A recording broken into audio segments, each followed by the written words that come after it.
नमस्कार। आज बाजार ने एक बड़ी ही दिलचस्प पहेली हमारे सामने रखी है। एक तरफ निफ्टी में थोड़ी सुस्ती दिखी तो वहीं दूसरी तरफ बैंकों ने मोर्चा संभाले रखा। तो चलिए आज इसी पहेली को सुलझाते हैं, डेटा को खंगालते हैं और समझने की कोशिश करते हैं कि कल के लिए बाजार क्या तैयारी कर रहा है। लेकिन हाँ, विश्लेषण शुरू करने से पहले एक जरूरी बात, ये सारी चर्चा सिर्फ सीखने और जानकारी के लिए है। इसे किसी भी तरह की निवेश की सलाह न समझें। कोई भी फैसला लेने से पहले अपने वित्तीय सलाहकार से बात करना बहुत जरूरी है। तो सवाल यही है, निफ्टी का फिसलना और बैंकों का डटे रहना, ये दो अलग अलग कहानियां हमें क्या बताने की कोशिश कर रही हैं? कल बाजार ऊपर जाएगा, नीचे गिरेगा या फिर यहीं कहीं अटका रहेगा? आइए इसका जवाब ढूंढते हैं। सबसे पहले आइए एक नज़र डालते हैं कि आज दिन भर के एक्शन के बाद बाजार बंद कहाँ हुआ। नंबर्स क्या कहते हैं? तो ये रहा निफ्टी 50 का हाल। देखिए, पिछले 2 दिनों से जो एक बढ़िया तेजी बनी हुई थी, आज उस पर एक छोटा सा ब्रेक लग गया। बाजार लगभग 58 पॉइंट्स नीचे बंद हुआ है, मतलब तेजी की रफ्तार थोड़ी थमी है। लेकिन असली कहानी तो यहाँ है बैंक निफ्टी में। निफ्टी के ठीक उलट इसने कमाल की ताकत दिखाई, लगभग सपाट बंद हुआ, जो ये साफ साफ इशारा करता है कि बैंकिंग और फाइनेंशियल सेक्टर में अभी भी काफी दम बाकी है। तो सवाल उठता है कि ये मिला जुला माहौल बना क्यों? असल में इसके पीछे हैं विदेशी संकेत। अमेरिका और चीन के बीच ट्रेड टेंशन की खबरें फिर से सिर उठा रही हैं और यही चीज़ निवेशकों के मन में थोड़ी घबराहट पैदा कर रही है। मतलब घर में सब ठीक है, पर बाहर का माहौल थोड़ा तनाव वाला है। चलिए अब थोड़ा और गहराई में उतरते हैं। ये तो हो गई मोटी मोटी बातें। अब देखते हैं कि अंदर खाने बाजार में असल में क्या चल रहा था, कौन खरीद रहा था और कौन बेच रहा था। यहाँ देखिए, पैसे का खेल साफ नजर आ रहा है। इसे कहते हैं सेक्टर रोटेशन। पैसा आईटी और एफएमसीजी जैसे सेफ समझे जाने वाले सेक्टर्स से निकलकर बैंकिंग और फाइनेंशियल जैसे ग्रोथ वाले सेक्टर्स की तरफ जा रहा है। ये बाजार के अंदर छिपे एक भरोसे का संकेत है। और ये है आज के बाजार की सबसे बड़ी लड़ाई। एक तरफ है एफआईआईज यानी विदेशी निवेशक जो बिकवाली कर रहे हैं, और दूसरी तरफ है हमारे डीआईआईज यानी घरेलू फंड्स जो डट कर खरीदारी कर रहे हैं और बाजार को थामे हुए हैं। बस इसी खींचतान की वजह से बाजार एक दायरे में फंसा हुआ है।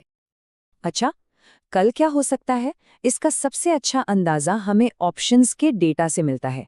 ये वो जगह है जहां बड़े बड़े खिलाड़ी अपनी पोजीशन बनाते हैं और हमें बाजार की संभावित चाल का इशारा देते हैं। तो देखते हैं दांव कहां लगे हैं।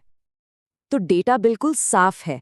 25,400 के लेवल पर कॉल राइटर्स की एक बहुत बड़ी दीवार खड़ी है जो बाजार को ऊपर जाने से रोक रही है। इसे हम रेजिस्टेंस कहते हैं। वहीं 25,200 पर पुट राइटर्स का मजबूत बेस है जो बाजार को नीचे गिरने से सहारा दे रहा है। ये हमारा सपोर्ट है। तो इस सब का मतलब क्या निकलता है? मतलब सीधा सा है, जब ऊपर एक मजबूत छत हो और नीचे एक ठोस फर्श, तो बाजार के उसी के बीच में घूमने की संभावना सबसे ज्यादा हो जाती है। ट्रेडर्स यही मानकर चल रहे हैं कि निफ्टी फिलहाल इसी दायरे में रहेगा। ठीक है, तो अब इस सारी जानकारी का इस्तेमाल करके कल के लिए एक ठोस रणनीति कैसे बनाई जाए? एक्शन प्लान क्या होना चाहिए? ये है वो सबसे जरूरी लेवल्स जिन पर कल हमारी नजर होनी चाहिए। निफ्टी के लिए 2550 का सपोर्ट और 25,300 का रेजिस्टेंस, और बैंक निफ्टी के लिए 56,300 का सपोर्ट और 56,700 का रेजिस्टेंस। कल का पूरा खेल इन्हीं लेवल्स के आसपास घूमने की उम्मीद है। तो रणनीति क्या कहती है?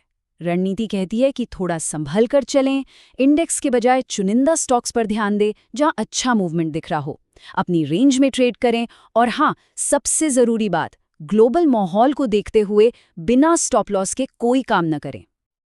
अच्छा, एक छोटी सी बात, अगर आपको इस तरह के विश्लेषण से बाजार को समझने में मदद मिलती है तो एक लाइक और सब्सक्राइब जरूर करें। इससे हमें और भी बेहतर कंटेंट बनाने की प्रेरणा मिलती है। अब देखिए, हर कोई दिन भर ट्रेडिंग नहीं कर सकता, तो जो लोग बाजार में बने रहना चाहते हैं लेकिन एक अलग तरीके से, उनके लिए भी कुछ दिलचस्प विकल्प मौजूद हैं। जैसे कि ये एक आइडिया है, ट्विन विन। इसका कॉन्सेप्ट बड़ा कमाल का है। अगर बाजार सपाट रहे या नीचे भी जाए तब भी एक तय रिटर्न मिलता है, और अगर बाजार ऊपर भागता है तो आप उस तेजी का भी फायदा उठाते हैं। ऐसे अनिश्चित माहौल के लिए ये एक विन विन सिचुएशन बनाने की कोशिश है।